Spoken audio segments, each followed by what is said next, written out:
नमस्कार. तर आज आम्ही या नेपूर धरणात या ठिकाणी आलेलो आहे.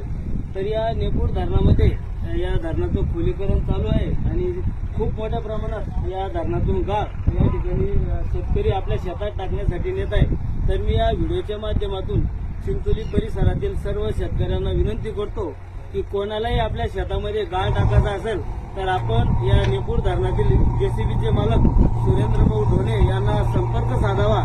आणि आपण पाहू शकता की या नेपूर धरणाला या नेपूरच्या धरणातून बऱ्याच गावाला पाणी पुरवठा केला जातो आणि पाणी पुरवठा करत असताना लोकसंख्येचं प्रमाण खूप मोठ्या प्रमाणात वाढत असताना पाण्याचं प्रमाणही या ठिकाणी वाढत आहे. तर पाण्याचा साठा साठवण्यासाठी शासनाने चांगला निर्णय या ठिकाणी घेतलेला आहे आणि या ठिकाणी धरणाचं खोलीकरण चांगल्या प्रकारे या ठिकाणी चालू झालेलं आहे. तर ज्यांनाही कोणाला शेतकऱ्यांना गाळ लागत असेल त्यांनी या नेपूर धरणातून गाळ घेऊन जावा.